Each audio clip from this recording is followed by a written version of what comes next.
Major news this week in the mega media space. Disney finalizing its complete ownership over Hulu, buying out NBC Universal's one-third stake. Plus, Warner Brothers and Discovery already ending their relationship. Here to help us make sense of all of it is a good friend of ours, Seth Schachner, Managing Director at Strat Americas. Seth, thanks a lot for taking the time. So, the Warner Brothers Discovery breakup. I want to start with that because you've got one bucket here of what's called S&S. This is studios and streamers. So, Warner Brothers like DC Comics, the Max streaming service, the premium standalone cable offering for HBO. And then the other bucket, what they're calling global networks, right? The linear TV names, CNN, Discovery, TNT Sports. Seth, I guess my first question is why?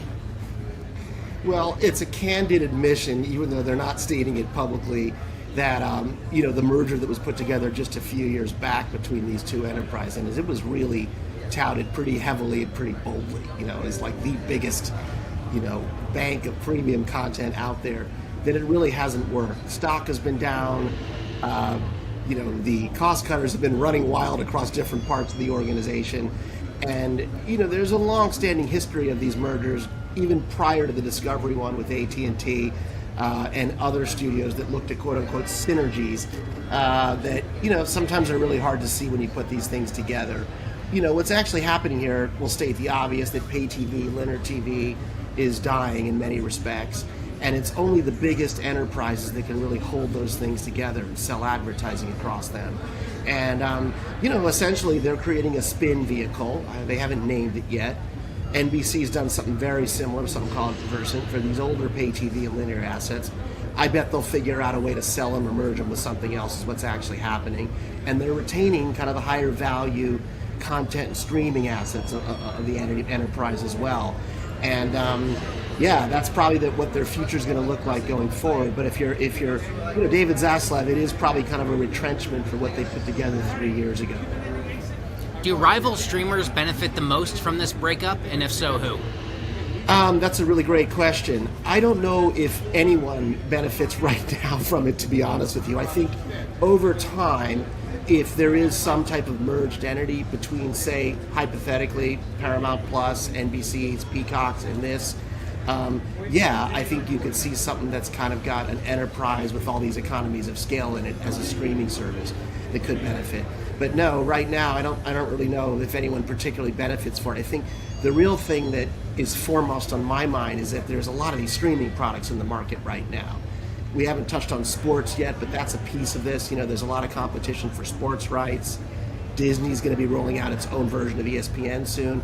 So it's actually confusing, even if you're a pro looking at the space, to think about what's out there, where do you spend your money. So there's more detractors, I think, than there are benefactors.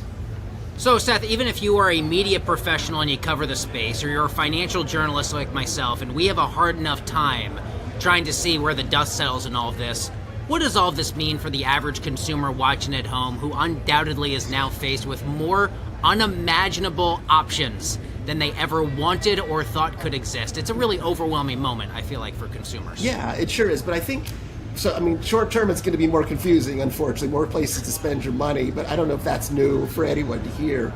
I think longer term, particularly with things like Disney, what you're going to see are more bundles. Disney's the counterpoint to what we're talking about. We haven't gotten into Hulu yet, but they're really, putting themselves together and consolidating, and they kind of want to be a central aggregator, if you will, and are going to keep their pay TV assets, not sell them off. And what you'll probably see there are, better priced bundles for things like ESPN and Disney Plus and Hulu all together. So I think longer term, you might actually have some good bargains in there.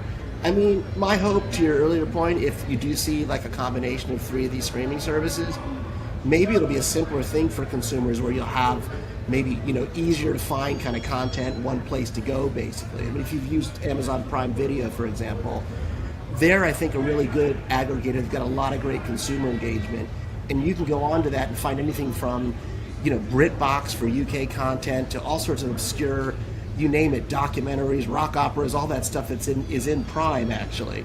So I think that's actually pretty beneficial if you're looking for some of the obscure independent content. So you can see stuff like this going forward, I guess.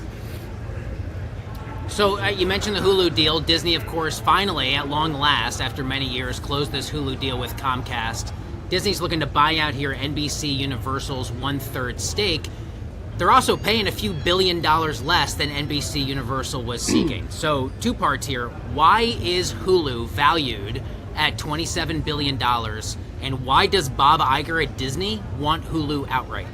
So let me take the first part of it kind of first, because I think it's a clearer answer. Firstly, Hulu is a really interesting service that goes back to the days of broadcasting, and it's very tied to TV, and it's a very domestic enterprise. It came out of the Fox-Disney merger, which I, sort of reflecting on this before we got on the call, I think it's actually a more smart, strategic, successful thing than what we came on talking about today with Warner Discovery. And Disney's strategy is kind of the inverse of what Discovery's doing. They want to put everything together, hold their linear TV assets, and they're going to sell not only subscriptions but advertising across the whole enterprise. And I think he's frankly a brilliant strategy. And so that's what they're going to do there, and it makes a lot more sense for them whether you're selling advertising or creating shows or programs or Marvel pictures and you want to release them across your platforms. That's a real smart, synergistic strategy to me. The valuation of it, they've been bickering about it for a while, right? And streaming's gone through, you guys could probably tell me better on Wall Street than I can out here in LA, but just sort of shockwaves of how they look at streaming services. It was first just about getting subscribers. Now it's about cutting costs and being profitable. So I think the valuation kind of reflects that. There was a big tussle over what it was worth. There was a floor price. But I'm actually glad to see they settled it. I thought Disney should hold on to the thing all along, and that's what's going to happen. How much of this is a response to the general ballooning cost of content production in a kind of post-artificial intelligence, post-Hollywood strike world? I don't know so much about that. I think for Hulu, if you're Iger and the folks running his divisions, there's a company where you can actually use the word synergistic and look at cross-platform opportunities, whether you're selling merchandise or you're in parks or you're on different types of broadcast networks. So to me, I think it's about kind of consolidating the pieces that can help that enterprise with their content strategy more than anything. The cost thing, most of the studios out here in LA have been getting smaller and smaller, and it's happening pretty consistently. It's kind of quiet. Everyone across the board, from Paramount to Warner's, has been laying people off, and they've also been looking a lot more carefully at production costs, what they release, where they release to. A lot of them are going back into theaters now. So I think it's more about a rational strategy about the overall enterprise and what fits for them than it is. For sure there's a number and the valuation was being bickered over. But I think that they ultimately settled. It was what was it, $4 billion more than they wanted to pay or something like that. Absolutely. I'm about out of time, so quickly, if possible, I know you're following some investment out of Live Nation with regards to new venues. What's most important for that story for us to know? Very exciting stuff. Live Nation, has got a huge amount of demand for concerts, and what they're doing is investing, I'd say, $1 billion in 12.5 new venues across our country, in a lot of cities that don't often get the attention that we get in New York or LA, basically. And it's all about serving that audience demand. And I think that, and there could be some very positive things happening in the ticketing business in terms of clamping down on those bots and scalpers. So, the experience might improve for everyone with concert and tickets. I think it's very good news.